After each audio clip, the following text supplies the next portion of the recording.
कोई ना लिखे, इंग्लिश इतनी पढ़ लें कि आप जवाब दे सकें, और अगर इतनी नहीं पढ़ सकते तो स्लाइड्स को रट लें, स्लाइड से ही सारा पेपर है, प्लस आंसर शीट अपने साथ लेकर आनी है। सही है, जो आपको जो शीट मिलती है पेपर में, वो शीट यहाँ से लेकर आएगा बाजार से खरीद के, 2 शीटें ले आएगा, इतना बड़ा पेपर नहीं है कि 2 शीटों से ज्यादा ना हो, अगर आपको लिखने का बहुत ज्यादा शौक है तो 3 शीटें ले आएगा, लेकिन वो शीट अपने साथ लेकर आनी है। 24 तारीख को क्लास की टाइमिंग में ही टेस्ट होगा, 4 बजे से लेके 5:30 बजे तक, 1.5 घंटे में आपका टेस्ट आराम से हो जाएगा। 8 फिलिंग द ब्लैंक्स हैं, 8 एमसीक्यूज हैं, 8 शॉर्ट क्वेश्चंस हैं और 6 लॉन्ग सवालात हैं। बहुत मुख्तसर टेस्ट होगा, ज्यादा बड़ा करके लिखना नहीं है, शॉर्ट आंसर में एक ही लाइन के आंसर लिखने हैं। उसमें सारी पेपर के अंदर सारी चीजें मेंशन है। मैंने लास्ट टाइम पिछली बैच का भी पेपर दिखाया था आपको, क्या उसमें क्या सवाल पूछे थे वो भेज नहीं रहा, लेकिन वैसा ही पेपर होगा, पैटर्न वही होगा, और आपने 1 लाइनर आंसर देने होंगे, जिसका 1 लाइन का लिखा होगा उसका 1 लाइन का आंसर देना होगा। आंसर शीट साथ लेकर आएगा। टेस्ट इसके बाद दोबारा कंडक्ट नहीं होगा, टेस्ट में लाजमी आएगा क्योंकि मैं हूंगा ही तो टेस्ट दोबारा कैसे कंडक्ट होगा। 40 मार्क्स पासिंग है और दोनों टेस्ट देना मैंडेटरी है। ये नहीं है कि आपने कहा कि यार मैं यार टेस्ट छोड़ देता हूँ, वेबसाइट मैंने बहुत अच्छी बनाई है, 40 मार्क्स तो उसमें भी मिल जाएंगे मुझे, 40 मार्क्स तो मिल जाएंगे, लेकिन दोनों टेस्ट देना मैंडेटरी है। सर दोनों पे 40 मार्क्स ओवरऑल 40 चाहिए, लेकिन मैंडेटरी आपके लिए टेस्ट देना लाजमी है, रिटन टेस्ट। ऐसा ना हो कि आप तो रिटन टेस्ट है और वेबसाइट का देंगे। वेबसाइट तो आपको मैंने कहा आप सबमिट कर देना, वेबसाइट के लिए तो मैंने ये शीट बना के छोड़ी हुई है, वो शीट में आप अपनी वेबसाइट सबमिट कर दें, 26 तक सबमिट कर सकते हैं, 26 के बाद वो शीट का एक्सेस बंद हो जाएगा। सर आप ये टाइम जोन वाली वेबसाइट लगा देते हो क्यों? वो बाइक वाली वेबसाइट इसलिए नहीं बोल रहा क्योंकि आप अपनी प्रैक्टिस करते रहोगे ना अपने पार्टनर अकाउंट पे, वो तो हट जाएगी अपने पास से, जब आप प्रैक्टिस करोगे तो वो हट जाएगी, प्रैक्टिस नहीं करोगे। सर कॉपी कर सकते हैं किसी? हाँ, आप किसी को भी कॉपी करें, वेबसाइट का डिजाइन अच्छा होना चाहिए, वेबसाइट के अंदर सारे फंक्शंस होने चाहिए, जैसे फिल्टर होना चाहिए, और जो मैंने चीजें बताई हैं, जो एक शीट बनाई थी जो टेस्ट में थी, उसमें से सारी चीजें होनी चाहिए। कोडिंग का कोई काम करते हैं तो वो आपका प्लस पॉइंट होगा। वेबसाइट सबमिट करने की 26 तारीख तक डेट है। एक नए पार्टनर अकाउंट पे वेबसाइट बनाएं और पासवर्ड उसका 1 रखेगा। इसलिए बोल रहा हूं नए पार्टनर अकाउंट पे बनाने के लिए, ताकि मैं थोड़े दिन बाद भी खोलूं ना तो आपको चेंजेस वगैरह नहीं कर रहा हूं उस पे। जो आपका असल पार्टनर अकाउंट है, जाहिर सी बात है उसमें आप अभी लर्निंग करेंगे या सीखेंगे या कुछ चीजें चेंज करके प्रैक्टिस करेंगे तो वो हट जाएंगी। जैसे मुझे कभी काम से आया है चलो। तो सर आपने जो स्लाइड्स शेयर की 157, हाँ, उसमें वो सारी देखनी है और वो उसमें से कोई ऐसी चीज पढ़ने की है ही नहीं। मैंने जो वो इतनी सिंपल स्लाइड्स हैं कि ई-कॉमर्स क्या है, मार्केटिंग जिसे कहते हैं, क्रॉस सेल अप सेल क्या है, आइटम मॉडल क्या है, वो स्लाइड एक एक दफा भी आप पढ़ लेंगे आराम से पेपर हो जाएगा। उसमें कोई ऐसी खास चीज है ही नहीं। स्लाइड में से आएगा, एक भी चीज स्लाइड से बाहर से नहीं है। यहाँ तक क्लियर है? कोई सवाल है तो आप लोग पूछते हैं, फिर हम इसको रिपीट करेंगे और नेक्स्ट क्लास में सर एक ही चीज में क्या कह रहे हैं, क्या कह वो टीम का बैग वो उनको आ रहे हैं, वो जो शलवार में गए ना वो आ रहे हैं। सर जो प्रीवियस जो बना चुके हैं वेबसाइट, अगर वो आपको वही भेज दें, वो नहीं भेजे, ये तो बता रहा हूँ कि आप अपने वो पार्टनर अकाउंट पे काम करते हैं, थोड़े दिन बाद आप पार्टनर अकाउंट में कोई चीज चेंज कर रहे होंगे, और जब चेक करने के लिए मैंने खोली तो आपका डिजाइन अलग हुआ, या आप काम अलग कर रहे हो, या किसी ने 1 महीने बाद भी खोली तो आप पूरी वेबसाइट चेंज हुई, वो कहेगा कि आपने किस बेस पे इनको नंबर दिए हैं। सर समझ में आई बात? सर जो क्वेश्चन आंसर सेक्शन उसमें जो लॉन्ग क्वेश्चन 6 अटेम्प्ट करने होंगे, क्या कह रहे हैं? जो सारे क्वेश्चंस करने होंगे, सारे 8 के 8 क्वेश्चन करने हैं। उसमें ये चीज नहीं है कि 6 में से 2 कर लें, वो 6 में से 3 कर लें, ये चॉइसेस नहीं है। उसमें जितने क्वेश्चन हैं सारे अटेम्प्ट करने हैं। सर इस तरह हो सकता है एक पार्टनर अकाउंट का सेकंड जो ना उसको कॉपी करके, नहीं भाई वो लिंक नहीं चलेगा ना, ये तो बता रहा हूँ, वो लिंक एक्सपायर हो जाता है। ये लिंक मैं अभी वेबसाइट का भेजूंगा, ये कल तक एक्सपायर हो जाएगा। कल आप इसको खोलोगे ना, इसमें एक्सपायर लिखा हुआ है। यस अच्छा ऐसा तरीका से प्रोडक्ट्स जो पुराने स्टॉक, हाँ, प्रोडक्ट्स आप एक्सपोर्ट कर लें, वो नए में अपलोड कर दें, वो वो हो सकता है। अगर आपने अपनी वेबसाइट को ही बना के दोबारा से देना है तो आप प्रोडक्ट एक्सपोर्ट कर लें, वहां लगा दें, प्रोडक्ट लग जाएंगे। बाकी तो डिजाइन करना है ना, टाइम सिर्फ टेकिंग काम वही है। पेड थीम पे नहीं काम करेगा, क्योंकि पेड थीम आप मुझे भेजेंगे वो खुलेगी नहीं मेरे पास। तो किसी भी फ्री थीम के अंदर वेबसाइट डिजाइन करनी है, लेकिन उसका लुक एंड प्रोफेशनल फील आना चाहिए। ऐसा नहीं है बिल्कुल सादी खुशबू वाली वेबसाइट दे दी आपने। सर आपने नहीं होगी, पेड थीम नहीं लगाएगा, पेड थीम नहीं होगा, paid sir password link theme नहीं, हाँ पासवर्ड लिंक देने से ओपन नहीं होगा, नहीं होगा, वो परचेज करनी पड़ती है, पब्लिश ही नहीं होगी वो। पब्लिशर कैटेगरीज कितनी हो और कैटेगरीज जितनी भी आप, वो सब आप पे है कि आपकी कितनी कैटेगरीज हो क्या ना हो। वेबसाइट का लुक एंड फील अच्छा होना चाहिए, प्लस उसका मोबाइल वर्जन अच्छा होना चाहिए। देखिए आप जितनी वेबसाइट बनती है मोबाइल फर्स्ट अप्रोच से बनती है। मोबाइल फर्स्ट अप्रोच क्या होती है कि पहले उसको मोबाइल के अंदर देखा जाता है कि मोबाइल के अंदर कैसी लग रही है। तो आपकी वेबसाइट का डिजाइन जो भी आप बनाएं, ऐसा ना हो कि डेस्कटॉप पे तो बहुत अच्छा आ रहा है, मोबाइल के अंदर खराब आ रहा है। बहुत सारी छोटी-छोटी गलतियां लोग क्या करते हैं, वेबसाइट पे 5 वाला प्रोडक्ट का लगा देते हैं, जब मोबाइल पे देखते हैं तो वो छठी जगह खाली दिख रही होती है। होता नहीं होता ऐसा? तो वो सारी छोटी-छोटी चीजों का आपने ख्याल रखना है कि मेरा मोबाइल का डिजाइन खराब ना हो। और कोई सवाल आपका रहता है? क्लियर है सब सवाल? अच्छा अब आते हैं एसईओ के वापस से टॉपिक पे। देखिए एसईओ करने के लिए मैंने कहा है सबसे पहले 2 चीजें आपके लिए मेन इंपॉर्टेंट है। एक है वेबसाइट की स्पीड और यूजर एक्सपीरियंस। अगर आपकी वेबसाइट 3-4 सेकंड के बाद खुल रही है तो आप जितना अच्छा एसईओ कर लें, जो भी कर लें, वो कुछ भी मैटर नहीं करेगा। वेबसाइट की स्पीड सबसे मेन पॉइंट है। और उसके बाद दूसरा, वेबसाइट खुलने के बाद उसका डिजाइन कैसा है। जैसे इन्होंने बात की कि एक कैटेगरी है वो रैंक हो गई, लेकिन उसमें प्रोडक्ट ही नहीं है तो वो फायदा नहीं है, उसका यूजर एक्सपीरियंस खराब कर रही है। भले वो आप रैंक करके बैठे हैं उसमें, लेकिन उसमें प्रोडक्ट ही नहीं है तो बंदे को तो प्रोडक्ट दिखने आ रहा है वो। तो यूजर एक्सपीरियंस आपका अच्छा होना चाहिए। फिर बाकी एसईओ के स्टेप्स बाकी इसके बाद शुरू होते हैं। एसईओ के अंदर 2 मेन पॉइंट्स हैं जिसमें कहते हैं, एक को कहते हैं ऑन पेज एसईओ, एक को कहते हैं of page SEO. On page SEO के अंदर जो स्टेप्स आते हैं वो सारे यहाँ लिखे हुए हैं कि पहले आपने शीट बनानी है, शीट बनाने के बाद आपने अपनी वेबसाइट की जितनी कैटेगरीज या कलेक्शंस हैं उनको लिस्ट डाउन कर लेना है। अच्छा प्रोडक्ट वाइज भी एसईओ होता है, कलेक्शन वाइज भी हो सकता है, डिपेंड करता है कि आपकी वेबसाइट में इंपॉर्टेंट क्या चीज है। कई जगह प्रोडक्ट बहुत ज्यादा इंपॉर्टेंट होता है, कई जगह कलेक्शन, या अगर आपके लिए दोनों इंपॉर्टेंट है तो आप दोनों पे ही एसईओ करते हैं। अब जैसे प्रोडक्ट कहाँ इंपॉर्टेंट नहीं है, फॉर एग्जांपल मैं थ्रिफ्ट स्टोर बना रहा हूँ। थ्रिफ्ट स्टोर किसे कहते हैं कि यूज चीजों का स्टोर बना रहा हूँ, जैसे लुंडे की चीजें। अब मैं इतनी मेहनत एक प्रोडक्ट पे करूं, पता चला वो कल को बिक जाए तो फिर क्या होगा, वो प्रोडक्ट वापस थोड़ी आएगा, कलेक्शन पे करना चाहिए। उसमें हम कलेक्शंस पे एसईओ करते हैं। अब जैसे मैंने बताया था एक और जगह है, जैसे फेस वॉश सीरम्स होते हैं, जैसे एक्नी क्लियर फेस वॉश। अब एक्नी क्लियर फेस वॉश तो एक प्रोडक्ट है, वहां मेरे लिए प्रोडक्ट पे एसईओ करना जरूरी है। खाली लोग फेस वॉश लिख के तो सर्च नहीं करते, फीमेल्स खाली फेस वॉश लिख के करती है, नहीं करती, वो एक्नी क्लियर लिखती हैं, या क्या कहते हैं और फिर आप वाइटनिंग, ऑयल कंट्रोल। तो वहां हमारे लिए प्रोडक्ट का करना एसईओ ज्यादा जरूरी है बनिस्बत हम कलेक्शन में। लेकिन हम वहां कलेक्शन पे भी करते हैं कि face wash, best face wash, क्योंकि लोग ऐसे भी कीवर्ड लिख के सर्च कर रहे होते हैं। तो ये डिपेंड करता है कि जिस पे भी आप एसईओ कर रहे हैं वहां आपके लिए प्रोडक्ट ज्यादा इंपॉर्टेंट है या कलेक्शन ज्यादा इंपॉर्टेंट है। समझ में आई बात? फिर अगर आप किसी वेबसाइट का एसईओ कर रहे हैं जो पहले से ही ऑलरेडी चल रही है, तो पहले आपने उसकी कैटेगरीज को फाइनलाइज करना है। अगर वो आपके पास आता है क्लाइंट और बोलता है मेरी वेबसाइट पे एसईओ कर दो, ऐसा नहीं कि आप अगले स्टेप से ये शीट बनाने लगते हैं। पहले आप उसकी कैटेगरीज को फाइनल करें कि मैं इसको किस किस कैटेगरी में ब्रेक कर सकता हूं मजीद। फॉर एग्जांपल अगर वो शर्ट्स बेचता है, उसकी एक कैटेगरी शर्ट्स, तो आप उसकी फॉर्मल शर्ट्स, कैजुअल शर्ट्स और टी शर्ट्स और फर्दर कैटेगरीज में आप उसको ब्रेक करेंगे। क्यों करेंगे? ताकि एक तो आपका कंपटीशन कम होगा, प्लस आपको मजीद कीवर्ड्स मिल जाएंगे टारगेट करने के लिए। अगर कोई बंदा शूज बेचता है तो आप शूज के अंदर cricket shoes, pumps, flats, heels, sandals और मजीद बहुत कैटेगरीज हैं शूज के अंदर, आप उसको ब्रेक करेंगे और उसका प्रोडक्ट उस कैटेगरीज में आना भी चाहिए। ऐसा नहीं आप ब्रेक करते चले गए, पता चला उसका प्रोडक्ट उस कैटेगरी में आ ही नहीं रहा। उन कैटेगरीज में ब्रेक करें जिसमें उसका प्रोडक्ट आ भी रहा हो। यहां तक क्लियर है? Yes sir. उसके बाद फिर आपने सारी जो कैटेगरीज है उनको लिस्ट डाउन कर लेना है।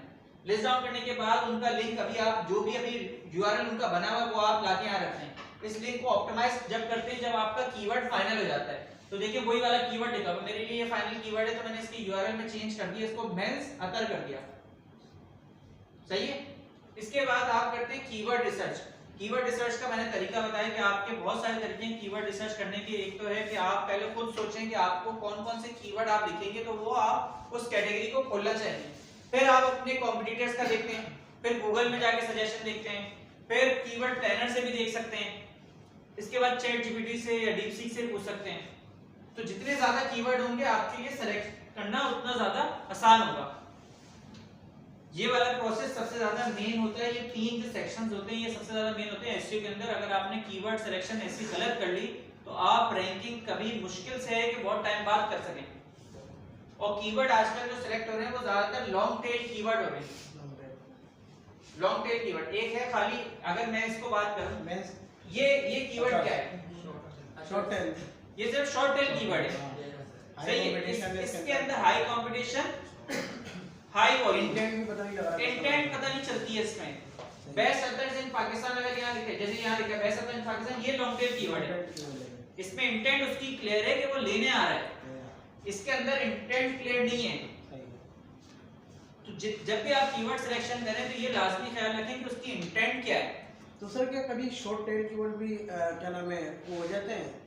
रैंक तो हो जाती है, अभी भी रैंक हुआ होगा, ये तो सेकंड या थर्ड पे रैंक हुआ होगा इस पे, क्योंकि इसमें और मुझे कीवर्ड मिल नहीं रहे। इस ब्रांड ऐसा है ना, इसमें कीवर्ड ऐसे मिल नहीं रहे, तो मैंने इसीलिए इसी को टारगेट किया। अदर्स तो खाली अदर्स भी लिखे तो मेरी वेबसाइट उसको शो हो। समझ में आई बात? सर ऐसा जैसे ये लिंक में हमने आपने आगे लिखा और मेंस अदर्स, हम इसकी जगह इसको यहाँ छोड़ देते हैं और यहाँ पे अगर हम नाम चेंज कर दें तो कोई इशू तो नहीं है?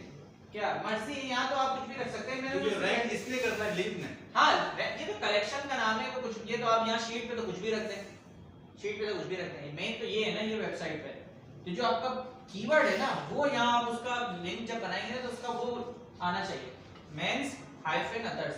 अगर यहाँ मेरा कीवर्ड होता परफ्यूम फॉर मेन तो मैं क्या लिखता, परफ्यूम फॉर मेन या मेंस परफ्यूम या मेंस फ्रेग्रेंसेस। अगर मैं मेंस फ्रेग्रेंस को टारगेट कर रहा होता। सर प्रोडक्ट को कैसे ब्रेक डाउन करेंगे? क्योंकि जैसा अगर फेस वॉश है, कूलिंग फेस वॉश, तो उसमें हम कैसे ब्रेक डाउन करेंगे? क्या ब्रेक डाउन करना है? कूलिंग फेस वॉश इसको कैटेगराइज कर रहे हैं तो उसको कैसे ब्रेक डाउन करेंगे? तो फेस वॉश के अंदर बताया तो है, acne clear face wash, oil control face wash. तो कलेक्शन से कलेक्शन ये तो प्रोडक्ट है ना, अगर आपका प्रोडक्ट है तो प्रोडक्ट को थोड़ी करोगे, प्रोडक्ट को कितना ब्रेक डाउन करोगे भाई? वो तो प्रोडक्ट का नाम ही यही है ना। सर लेकिन उसकी स्पेसिफिक कैटेगरी तो फेस वॉश है। अगर वो फेस वॉश के अंदर दो तरह के एक्नी क्लियर फेस वॉश बेचता है तो आप उसकी कैटेगरी बनाओगे। अगर उसके पास एक्नी क्लियर फेस वॉश दो टाइप के हैं या तीन टाइप के या तीन फ्लेवर्स के हैं तो आपको एक्नी क्लियर फेस वॉश की कैटेगरी अलग बनानी पड़ेगी। समझ में आ रही बात? ये पॉइंट क्लियर है? यार आप एक गूगल एड्स का अकाउंट बना लें, वो आपके पास कीवर्ड प्लानर खुल जाएगा ताकि आपको सर्च वॉल्यूम निकालने में भी आसानी हो जाएगी। गूगल एड्स का अकाउंट बनाना बहुत सिंपल है, जैसे गूगल के बाकी अकाउंट बनते हैं वैसे ही वो भी बनता है। तो वो आप बना लें, इसमें कोई ऐसा मसला थोड़ी है।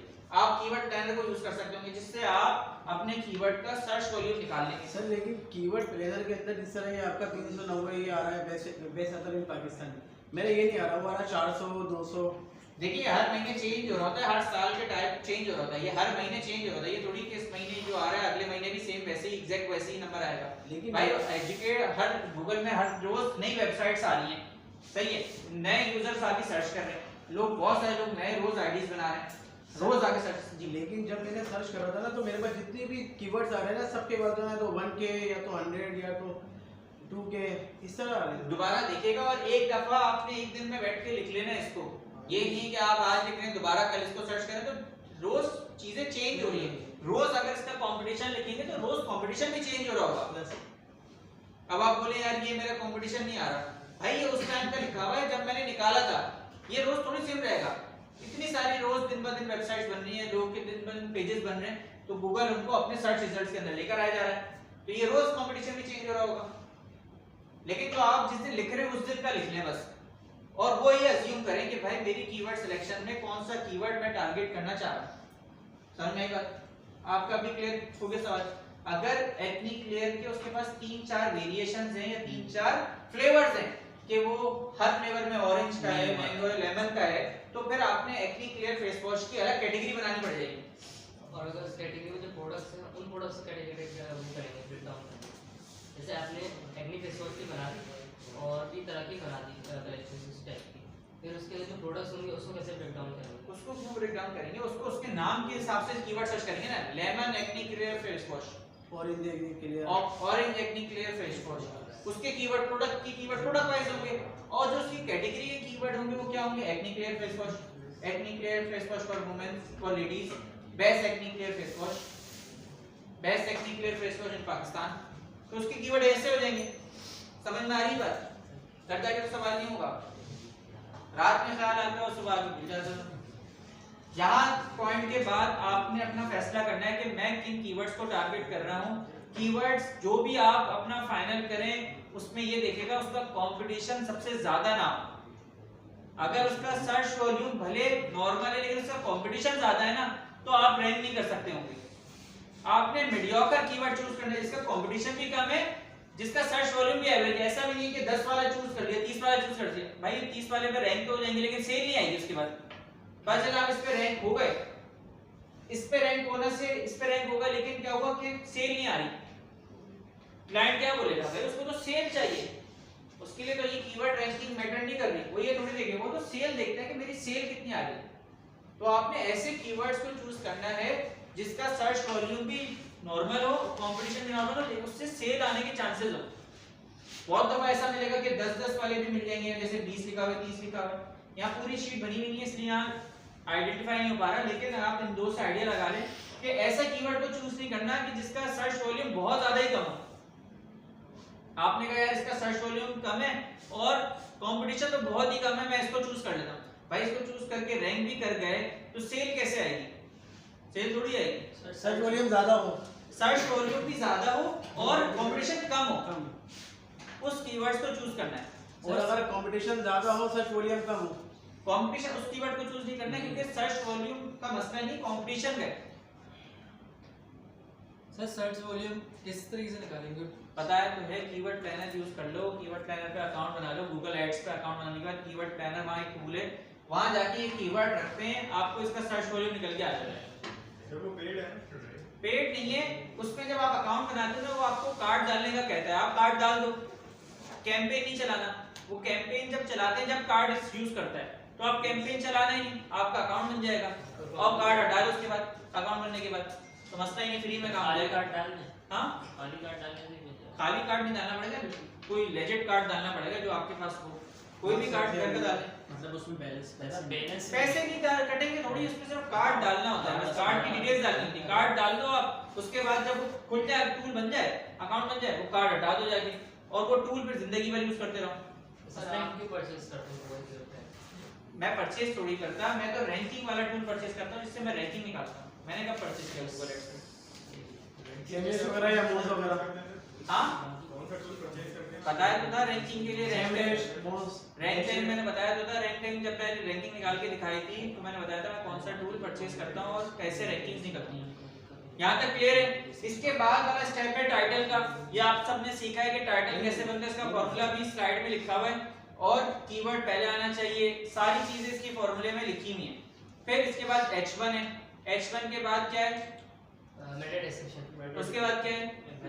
टाइटल नहीं, मेटा टाइटल तो हो गया और URL हो गया, इमेज हो गई, image all tag Alt tag image हो गया, है। इसके बाद लास्ट स्टेप है इसका कंटेंट।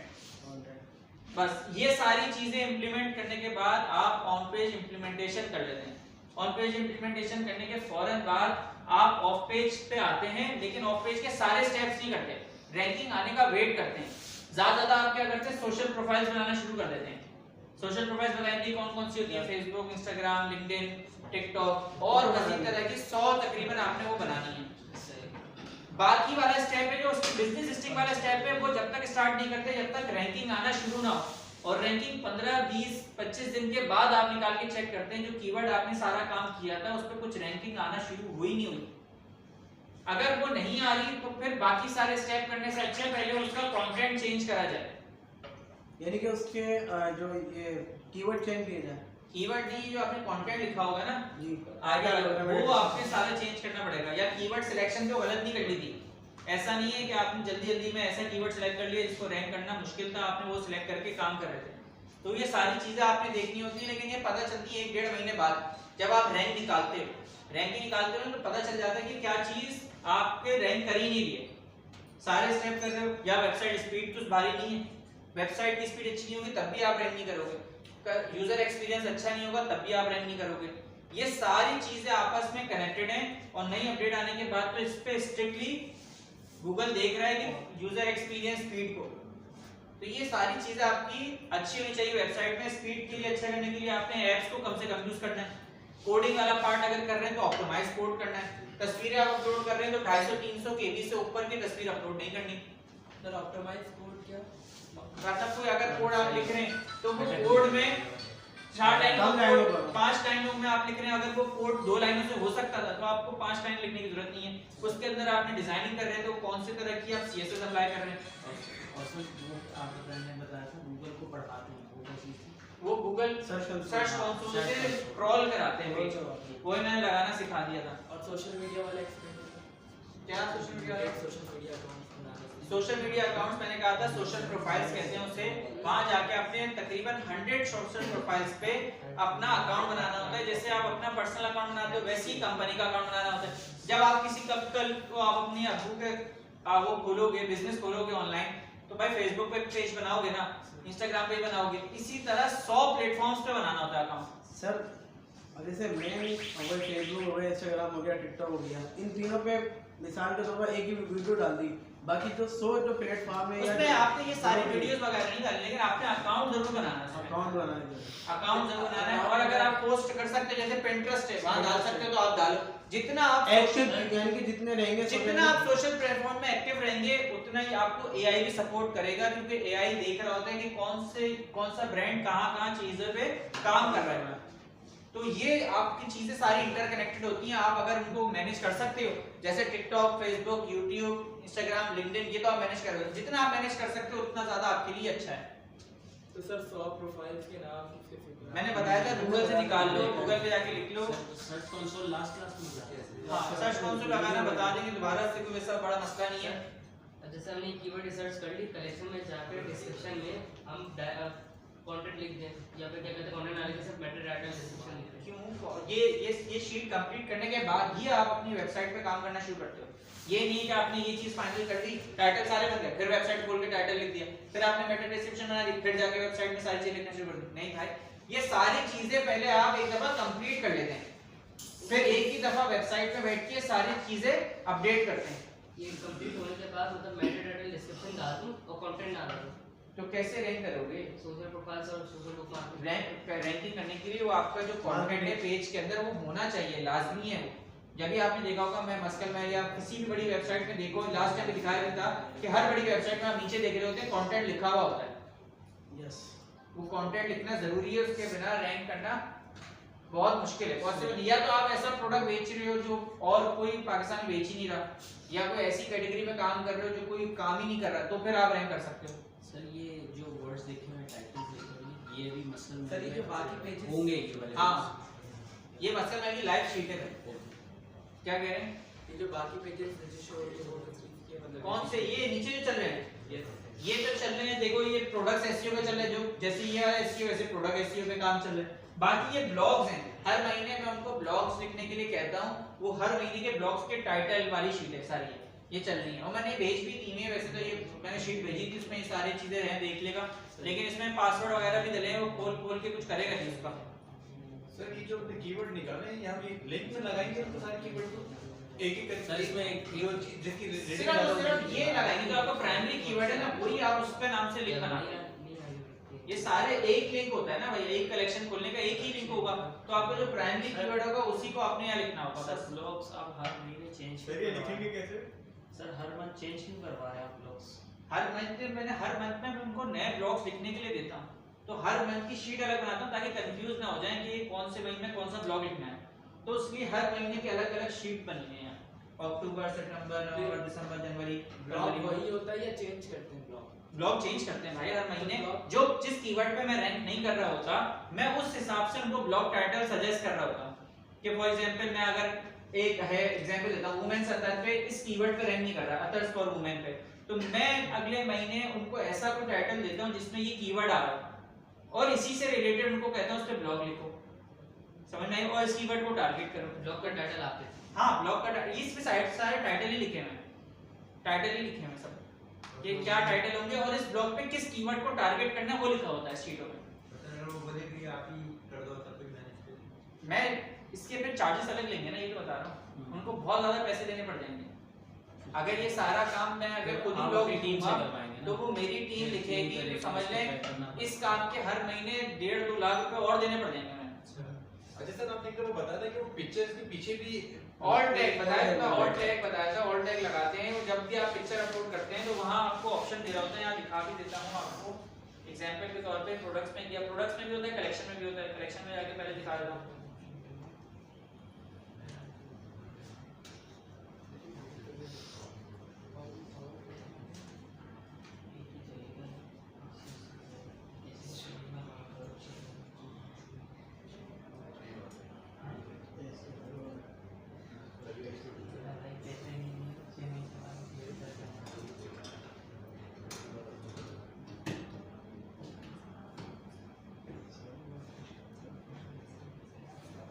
नेट पे चल जाए।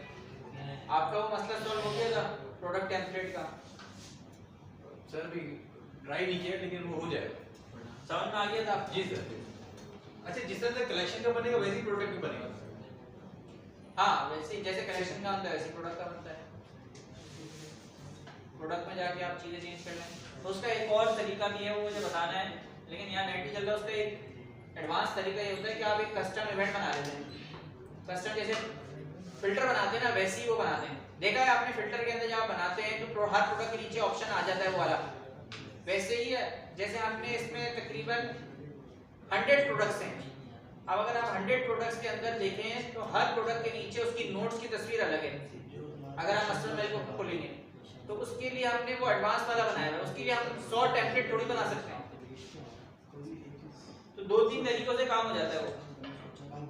नोट्स के साथ सर एक कस्टम डेटा का ऑप्शन क्या कह रहे हैं? कस्टम डेटा का ऑप्शन यार यहाँ से जाके कस्टम इवेंट्स में चले जाना ना। ये यहाँ सेटिंग्स में ये नेट ही नहीं चल रहा। अच्छा पहले मैंने एक बताया था, देखिए स्पाइसी अदर्स की मैंने तस्वीर को खोला कनेक्शन, यहाँ मैंने इमेज बैनर लगा है। जब मैं इसको क्लिक करूँगा देखिए ऑल टैग का ऑप्शन आ गया। और सर इस पे आपका बनाएंगे। हाँ लिंक कैसे बनाएंगे? लिंक नीचे चले जाओ, इसको नीचे चले जाओ, ये रहा, इसको खोलो, ये रहा कलेक्शन का लिंक। मैं इसको चेंज कर सकता हूँ। ये अच्छा सर जो ये चेंज करेंगे ऊपर उसका हेडिंग भी चेंज करनी पड़ेगी। हेडिंग चेंज, कलेक्शन नेम भी चेंज करना पड़ेगा। कलेक्शन नेम आप वहाँ जाके चेंज भी कर लें, यहाँ से भी कर लें, लिंक यहाँ से चेंज होगा। नहीं ये करना जरूरी है, दोनों साथ करेंगे तो मर्जी है, ये कर लें, ऊपर चेंज ना भी करें, लेकिन ये चेंज करना जरूरी है। सर हमारा जो कीवर्ड है हम वो लिंक में ही लिखेंगे और तो कहीं नहीं। नहीं लिंक में आना चाहिए, जरूर चाहिए। और सर जो आपने टाइटल दिखाया था ना ग्रीन से, वो कहाँ पे? देखिए ये कस्टम इवेंट्स का ये ऑप्शन है, जो कस्टम डेटा था ना उसका ये ऑप्शन है। ये बंद हुआ है मेरे पास, इस अकाउंट में इन्होंने डिसेबल किया हुआ है। देखिए ये वाला ऑप्शन है कस्टम इवेंट्स का। सर ये प्रीफिक्सेस और सफिक्सेस जो ना ये मैं देखा था, ये मुझे तो ना ये समझ में आया कि जैसे मिसाल के तौर पर जो फर्स्ट ऑर्डर होता है ना वो होता है 1001 से शुरू होना। तो इसका अगर हम 1 करेंगे तो 1 से शुरू हो जाएगा। 1 शुरू हो जाएगा, ऐसे ही है। हाँ पैनल कीवर्ड सर वो जो ग्रीन कलर का था ये है द बेस्ट स्पाइसी अदर्स। कौन सा ग्रीन कलर का था? उस शीट में जो टाइटल की बात है।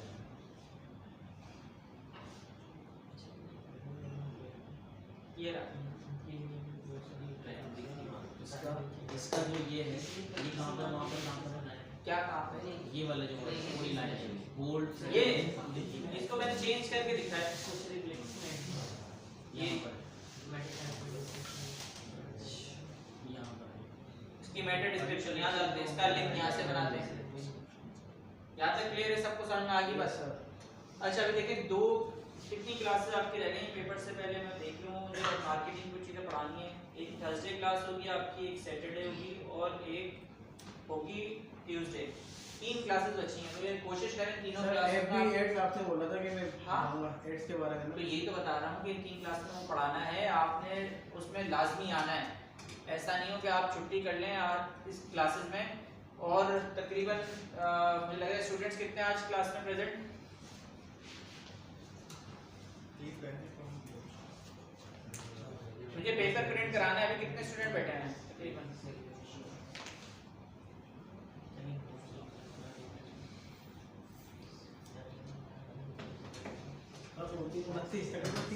चाहे 50 पेपर प्रिंट कराऊंगा। जो लोग नहीं आ रहे हैं आप उनको बता दें कि टेस्ट देना मैंडेटरी है और टेस्ट में लाजमी आए और टेस्ट में अपेयर हो। दोनों टेस्टों में होना लाजमी है। पास हो जाएगा, कोई इतना बड़ा मसला नहीं, पासिंग में इतनी परेशान होने की जरूरत नहीं है।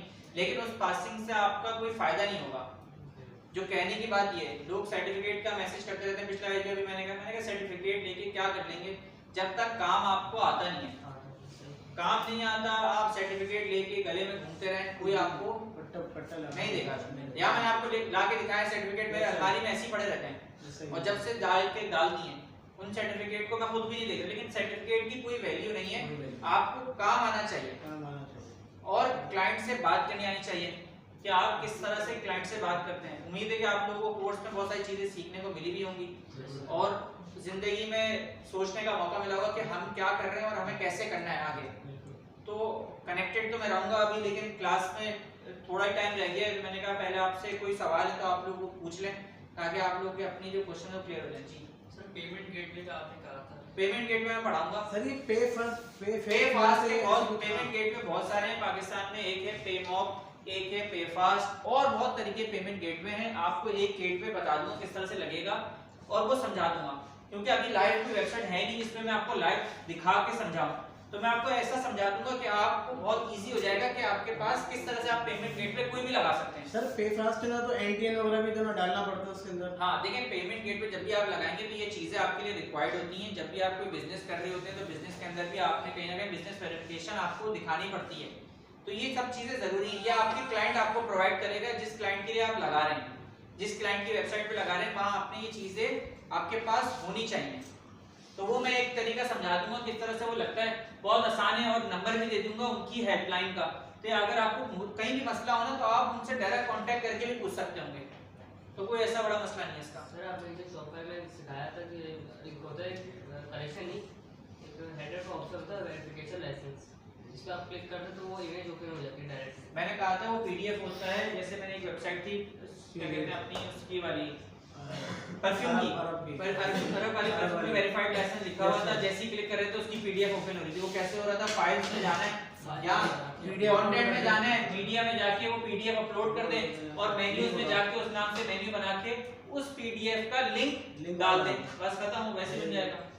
मैनेज करेगा कोई किसी का स्टोर हो तो वो कैसे आगे मैनेज करेगा, उसको कहाँ जमा कराएंगे, कहाँ रजिस्ट्रेशन होगी, समझा नहीं, कहाँ टैक्स किस चीज का टैक्स? 18% जो लगा है गवर्नमेंट ने उसका ऑनलाइन बोला। तो उसको कस्टमर से लेगा बंदा, उसमें जो 100 रुपये की चीज़ है तो वो 118 रुपये लेगा कस्टमर से। वो जमा कहाँ कराएगा, वो क्या किसी वो तो अपने है, वो तो अपने जो भी रिकॉर्ड्स होते हैं वो तो बाद में जो उनका लॉयर होगा वो बैठ के उनका जमा कराएगा। उसमें शॉपिफाई में तो आप मेंशन नहीं करें क्योंकि लोग परचेज नहीं करेंगे, पर आपने लिख दिया कि भाई 100 रुपये की चीज़ है, टैक्स के साथ इतनी ही हो रही है। नहीं, इस तरह से नहीं करेगा। जब भी आप शॉपिफाई में कोई चीज़ भेजें तो लिखें 120 रुपीज इंक्लूडिंग टैक्स। ऐसा वो लिखा हुआ भी आ रहा होता है बहुत जगह, टैक्स इंक्लूडेड। प्रोडक्ट पेज के अंदर ऑप्शन होता है, आप वहां डाल दें टैक्स इंक्लूडेड। अगर आप उसको अलग से टैक्स बताएंगे ना तो बंदा का परसेप्शन चेंज हो जाता है। तो वेबसाइट पे तो टैक्स नहीं लगा, वो तो डिलीवरी पे कुरियर पे लगाया उन्होंने। ये मुझे नहीं पता। लगा दिया कुरियर पे, जो मुझे नहीं पता इसका। मांडा पे लगाया कस्टमर पर टैक्स। अच्छा, मुझे आइडिया नहीं है इस टैक्स वगैरह का, क्योंकि मेरा काम भी नहीं है और ना मैं कोई प्रोडक्ट बेचता हूँ। मैं सर्विस प्रोवाइडर हूँ, सर्विस बेचता हूँ। तो सर्विस का जो टैक्स होगा वो पता नहीं कितना बनता है, अभी तक जमा नहीं कराया, जमा कराना है एफबीआर में। तो अभी देखूंगा कोई बंदा हो जो टैक्स फाइल करता है, अच्छा उससे करा लेंगे। फाइल हो जाएगा, करते हैं फाइल। कितना टैक्स बनेगा?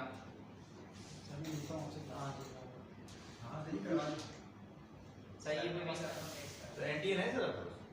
एनटीएन पर पहले रजिस्टर्ड किया था, लेकिन उसके बाद मैंने छोड़ दिया। मैंने कभी टैक्स ना भरा है ना देखा है उसको खोल के। अब पता नहीं कितना बनेगा, क्या बनेगा, वो कुछ नहीं पता। और कोई सवाल आप लोगों का? ठीक है, सवाल आप लोग करना सीखें, सवाल पूछना सीखें। और यहाँ से जाने के बाद एक तो मैंने कहा है डिजिटल मार्केटिंग का कोर्स करें, उसको सीखें, उसको पढ़ें, वो बहुत ज्यादा जरूरी है आपकी लाइफ के अंदर। हाँ, रूप से कर सकते हैं डिजिटल मार्केटिंग। यहाँ कोर्स मजीद होते हैं, बहुत सारे टीचर्स यहाँ पढ़ाते हैं। आप कोई भी यहाँ से कोर्स कर लें या जिस इदारे को भी आप पसंद करते हैं वहाँ से जाके कोर्स कर लें। सैलानी की अच्छी बात मुझे सिर्फ ये लगती है कि एक तो बहुत अच्छे एनवायरनमेंट में आपको पढ़ाता है, प्लस बहुत ही रीजनेबल पैसों में पढ़ाता है। इस पैसों में कोई और कभी कोई नहीं पढ़ाएगा। सर यहाँ पे अगर डिजिटल मार्केटिंग करना चाहे तो मुझे दोबारा टेस्ट देना पड़ेगा। क्या कह रहे हैं? दोबारा अगर यहाँ पे कोर्स करना चाहे तो दोबारा टेस्ट देना पड़ेगा। हाँ शायद जी। सर आपकी तरह कोई टीचर मेरी तरह कौन सा टीचर होगा? मैं ऐसा क्या कर रहा हूँ जो मेरी तरह का टीचर चाहिए? हाँ सर आप पढ़ाएंगे हम पढ़ेंगे। स्टाइल अलग अलग है, हर तरीके का हर उसका स्टाइल अलग है। देखिए हर कोई बंदा अपनी फील्ड में मास्टर होता है। मैं मार्केटिंग की फील्ड में अपने आप को उस तरह का मास्टर नहीं समझता जब भी मैं आप लोगों को नहीं पढ़ाता वो चीज़, क्योंकि अगर मैं पढ़ाने को वो भी पढ़ा दूं लेकिन मैं आप लोगों के साथ जस्टिस नहीं कर पाऊंगा उसमें। जैसे मैं आपको शॉपिफाई में कर रहा हूँ, जैसे एसईओ में कर रहा हूँ, तो मुझे खुद अच्छा नहीं लगेगा कि मैं उस चीज़ में बहुत मास्टर नहीं हूँ, मैं आपको पढ़ा दूं। करता हूँ, मैं मार्केटिंग करता हूँ, खुद भी ऐड चलाते हैं, मैंने दिखाया होगा कि इतने सारे मेरे पास अकाउंट्स हैं, लेकिन मैं उस फील्ड में अपने आप को मास्टर नहीं समझता। तो जिसमें नहीं समझता मैं आप लोगों के साथ जस्टिस नहीं कर पाऊंगा। पढ़ तो आप लोग लेंगे लेकिन वो मेरे लिए अच्छी बात नहीं, मुझे सुकून नहीं मिलेगा पढ़ा के। सर इसीलिए बोल रहा हूं। प्रॉब्लम के बाद जो अपडेट करनी होती है वेबसाइट को आपसे, तो वो किस तरीके से करते हैं? क्या कह रहे हैं? वेबसाइट अपडेट करनी होती है, कोई नया वर्जन आ रहा होता है उसी का, तो वो किस तरीके जब से आप करते हैं? वेबसाइट खोलते हैं तो यहाँ नीचे जाके देखेंगे आपके पास यहाँ अपडेट का ऑप्शन आ जाता है।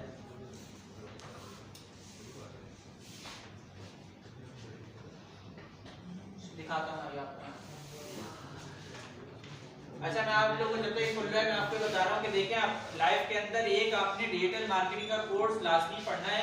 पहले यहाँ से पढ़ें, कहीं से पढ़ें, मार्केटिंग करना सीखें, बेचना सीखें, स्किल्स बाकी मजीद आती रहेगी आप लोगों के अंदर। कोई इतना बड़ा मसला नहीं है, शॉपिफाई की वेबसाइट आपको नहीं भी बनानी आती लेकिन आपको बेचना आता है ना, आप बहुत कामयाब बन सकते हैं। सही है, किसी से बेच करवा सकते हैं काम, एक काम करवाना आना चाहिए कि मैं अगर किसी को काम दूं, लीडरशिप क्वालिटीज अंदर आनी चाहिए, टीम लीडर बनने की आपके अंदर क्वालिटीज हो, सोचने की एबिलिटी हो, ये सारी चीजें आपके अंदर डेवलप होनी चाहिए। ये स्किल्स मजीद आप लोग ऐड कर देंगे लेकिन कमाना नहीं सीखेंगे इससे। इसको बेचना भी तो आना चाहिए। ये बना ली वेबसाइट, इसको बेचेंगे कैसे? सर फेसबुक मार्केटिंग सीख ले बाकी डिजिटल मार्केटिंग के अंदर फेसबुक सब आ जाता है। डिजिटल मार्केटिंग प्लस फ्रीलांसिंग है यहाँ दोनों। यहाँ मुझे नहीं पता कौन कौन सा कोर्स है लेकिन कहीं पर भी हो रहा है वो आप सीखें। सर अभी DigiSkill.in में आई हुई है ऑनलाइन दो ना। लेकिन जब भी वेबसाइट अपडेट आती है ना, एक सेकंड को समझा दूं मैं ये वाली चीज। देखिए वेबसाइट अपडेट आती है ना तो यहाँ लिखा हुआ आ रहा होता है कि आपकी थीम ये वाले वर्जन पे और ये वाला वर्जन अभी आया हुआ है, तो आप उसको ऐड टू थीम करेंगे, ये वाली थीम नीचे जाके ऐड हो जाएगी। अपडेटेड वाली नहीं नीचे जाके ऐड होगी। पहले आप देख लें कि मेरी वेबसाइट तो हिली तो नहीं है, कोई चीजें हटी तो नहीं है, क्योंकि कोडिंग वाला पार्ट उस पे नहीं आता। तो आपने अगर कोडिंग का कोई भी पार्ट यहाँ किया हुआ है, हेड में कोई कोड रखा हुआ है या कुछ चीजें रखी हैं, तो वो कॉपी करके उस थीम पे लानी पड़ती है, ला के फिर पब्लिश करते हैं उसको। सर कोड भी आपसे कॉपी आता है, हेड के अंदर जो भी कोड होगा वो नहीं आएगा। या कहीं भी कोडिंग का पार्ट अगर आपने लाइव थीम में किया हुआ था तो देख लेगा कि अगर आ रहा है नहीं आ रहा। अगर नहीं आ रहा तो उसको कॉपी करके वापस थीम में लाके वहीं जाके रखते हैं और फिर उसको पब्लिश करते हैं, तो वो अपडेटेड वाली ऊपर आ जाएगी और बिना अपडेटेड वाली चली जाएगी। समझ नहीं आ रहा। फिल्टर मैं कोशिश करूंगा, मुझे उसकी वीडियो रिकॉर्ड करनी है। सर फिल्टर वाली की एक वीडियो, फिल्टर वाली भी मुझे रिकॉर्ड करनी है इसलिए ताकि आपको कंफ्यूजन हो तो आपको समझ में आ जाए। अगर नहीं भी आ रहा तो मैं पे कोशिश करूंगा आपको या तो क्लास में समझा दूं या अपनी खुद शॉर्ट वीडियो बना के दे दूं फिल्टर से। सर इसकी आप डुप्लीकेट बना के फिर अपडेट करते हैं। इसकी डुप्लीकेट बनाने की जरूरत है नहीं है वैसे, क्योंकि जब आप यहाँ थीम आ रही होती है, जब ऐड करते हैं ना तो थीम नीचे जाती है, डायरेक्ट यहाँ पब्लिश नहीं होती, तो नीचे चली जाती है। नीचे जाने के बाद उसमें चीजें चेक कर लें कि भाई सब कुछ सही आ रहा है, सब चीजें सही काम कर रही हैं। फिर पब्लिश करने के बाद ये जरूर देख लें कि सारी ऐप्स सही तरह से काम कर रही है नहीं करेंगे। कुछ ऐप्स क्या होती है कि वो इस वाली थीम के साथ चल रही होती है, तो नहीं जो पब्लिश करते हैं उसके साथ वो ऐप लगती नहीं है, तो फिर आपने ऐप में जाके उसी ऐप को खोल के उसका जो थीम वर्जन है वो चेंज करना पड़ता है, तो फिर ऐप वापस लग जाती है। तो दो तीन चीजें चेक करनी पड़ती हैं, एक तो ऐप्स और एक तो कोड वगैरह जो आपने किए हुए हों। जब भी अपडेट करेंगे तो पहले कोड ही नीचे आएगी, चेक करके फिर पब्लिश करें। फिर पब्लिश करें, फिर देखें सारी ऐप सही तरह से काम कर रही है नहीं कर रही। सर आपने बताया था क्लाइंट को हम पहले एक डॉक्यूमेंट बना के भेजेंगे। सर मेरा छोटा सा काम क्या कह रहे हैं? जब क्लाइंट को डील कर रहे होते हैं वो हमें अपनी रिक्वायरमेंट बताते हैं, हम उसको डॉक्यूमेंट बना के भेजते हैं कि हम ये काम करेंगे, उसके इतने चार्जेस हैं, वो डॉक्यूमेंट बनाना। वो डॉक्यूमेंट आप उसकी सारी रिक्वायरमेंट्स को रखें और चैट जीपीटी में डाल दें। सही है, मैं कोई खुद बैठ के लिखता नहीं है, मैं चैट जीपीटी को देता हूँ, वो आपको डॉक्यूमेंट उसमें आपने क्या क्या लिखना होता है, एक आपने प्रोजेक्ट ओवरव्यू लिखना होता है, वो आप उसको बता दें, खुद ही लिख देगा। फिर आप बताएं कि मैं ये रिक्वायरमेंट से मेरी मैं इस टाइम फ्रेम में करूंगा, इस प्राइस में करूंगा, इसके अलावा कोई काम होगा तो मैं उसके एडिशनल चार्ज करूंगा, ये सब आप उर्दू में उसको बता दें। वो आपको एक डॉक्यूमेंट बना के दे देगा, उस डॉक्यूमेंट को आप पीडीएफ में सेव कर लें और उसको वो क्लाइंट को भेज दें। सिंपल है, ये उनका सवाल था, तो पता है तो गौर से सुनना था ना क्या सवाल कर रहे हैं। भाई उनको ये पूछ रहे थे कि हम किसी क्लाइंट को डॉक्यूमेंट किस तरह से बना के भेजते हैं, तो मैंने उनको बता रहा था कि डॉक्यूमेंट बनता किस तरह से है। इस चीज़ पर प्रपोजल टाइप कर देना। सर वो इनवॉइस किस तरह बनाते हैं वो दोबारा बताएं। इनवॉइस बनाने के लिए गूगल शीट्स खोल लें, गूगल शीट्स में जाके टेम्पलेट में जाके इनवॉइस वाला टेम्पलेट सेलेक्ट कर लें, बन गई इनवॉइस। और भी सवाल? लेकिन जब कंप्यूटर नहीं होता ना तो ऐसे दिमाग में सवाल आ जाते हैं, ये कैसे होगा, वो कैसे होगा, ये कैसे होगा, वो बार बार करके। और यहाँ माशाल्लाह से नेट बहुत अच्छा चल रहा है, इसलिए बताने में थोड़ी और मुश्किल हो जाती है। घर जाके आप ट्राई करें और देखें। एक तो मैंने कहा डिजिटल मार्केटिंग का कोर्स लाजमी करें जिंदगी में जब भी आपको मौका मिले, और प्लस इंग्लिश अपने अंदर पैदा करें या उसको सीखें इंग्लिश को। ये आपको बहुत जगह हेल्प करेगी कम्युनिकेट करने में, कम्युनिकेशन के अंदर, भले आपकी वो क्लाइंट से हो या किसी रेस्टोरेंट में हो या आपकी पर्सनल डेवलपमेंट के अंदर हो, ये आपको बहुत ज्यादा सपोर्ट करती है इंग्लिश। या कोई भी एक ऐसी लैंग्वेज सीखें जो आपकी मदर टंग नहीं है। ये नहीं कि सराइकी सीखने बैठ जाएं, नहीं है, सराइकी सिंधी सीखने मना नहीं है, लेकिन कोई ऐसी लैंग्वेज सीखें जो किसी और मुल्क की, या तो जर्मन सीखें या चाइनीज सीखें, जो अरबिक सीखें, लेकिन कोई ना कोई एक लैंग्वेज अपने अंदर डेवलप करें जिसमें आप कम्युनिकेट कर सकें। तो ये आपके लिए बहुत ज़्यादा हेल्पफुल है और आपको पैसे कमाने में बहुत हेल्प करेगी। कोशिश करें कि 2, 3, 4 कोर्सेज हैं वो लाजमी करें और आराम से हो भी जाएंगे। यहाँ शायद आप पूछ भी लेगा कि अगर मुझे किसी और कोर्स में जाना है तो दोबारा टेस्ट देना पड़ेगा नहीं पड़ेगा, वो आपको गाइड अच्छी तरीके से कर देंगे। अभी मैंने देख रहा था कल एक टेस्ट हुआ था 13 तारीख को, यहाँ कल भी यहाँ एक टेस्ट था जिसमें बहुत सारे कोर्सेज में एडमिशंस मिले हैं लोगों को। मुझे नहीं पता कौन से कोर्सेज ऑफर हुए हैं, लेकिन कल यहाँ एक टेस्ट था सैलानी के अंदर ही, पीछे कहीं कोई पार्क है उसके अंदर। तो आप मजीद कोर्सेज में एडमिशन लें। इसमें सबसे अच्छी बात ये है कि आपको बहुत ही रीजनेबल पैसों में सिखाते हैं। मतलब अगर 4 महीने का कोर्स है, 4000 रुपए में आप एक स्किल सीख जाते हैं जो कि आपको कोई भी इंस्टीट्यूट नहीं सिखाएगा। 4000 रुपए में एसी में बिठा के अच्छी क्लासेस के अंदर कोई भी इंस्टीट्यूट आजकल पाकिस्तान में नहीं सिखा रहा है, जो कि आपके लिए बहुत ही अच्छी बात है और बहुत ही अच्छी अपॉर्चुनिटी है। और टीचर्स यहाँ और भी मजीद होंगे जो अच्छा पढ़ाते होंगे।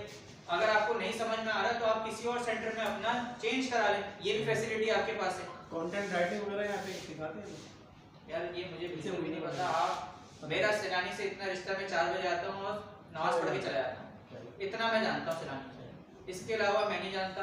सैलरी आ जाती है टाइम पे बस। इसके अलावा मैं ना या बंदों को जानता हूँ, ना किसी का नाम जानता हूँ, ना मुझे कोर्सेज पता है, ना मुझे रजिस्ट्रेशन पता है, कुछ भी नहीं पता। तो इसके सवाल जितने भी हैं वो आप काउंटर से करें। और कोई सवाल? छोड़ा था मेरा काम, वो आपका काम मैं आज करके जाऊंगा, आप परेशान ना। सर ये एसईओ की शीट जो हम लोग पेस्ट करते हैं गूगल साइट में, वो उसका क्या कह रहे हैं? ये शीट होती है एसईओ की, जो हम लोग चेक करने के लिए वो करते हैं ना गूगल में पेस्ट करते हैं। कौन सी, क्या चेक करने के लिए? रैंकिंग के लिए हम लोग जो शीट बनाते हैं तो उसका पूछ रहा है। रैंकिंग के लिए मैंने कहा कि गूगल शीट्स में जाके एक एड ऑन है रैंक टैंक नाम से। रैंक टैंक को आप इंस्टॉल करेंगे, वहां से आप रैंकिंग्स को चेक करते हैं। वो 100 वर्ड कीवर्ड्स का आपको फ्री में देता है। 100 कीवर्ड्स तक अगर आपको चेक करना है तो वो फ्री में दे देगा। उसके बाद आपको पेड लेना पड़ता है। वो पेड आप लेकर अगर आपके बहुत सारे कीवर्ड्स हैं तो आप उसकी रैंकिंग चेक कर सकते हैं। हर महीने तकरीबन वो पड़ता है 3000 रुपए तक का, 2800 3000 तक का। वो उससे आप 5000 कीवर्ड्स की रैंकिंग चेक कर सकते हैं हर महीने। सर अभी आप नेक्स्ट क्लास में मार्केटिंग में क्या-क्या बताएंगे? मार 1 से 1000 होगी सर।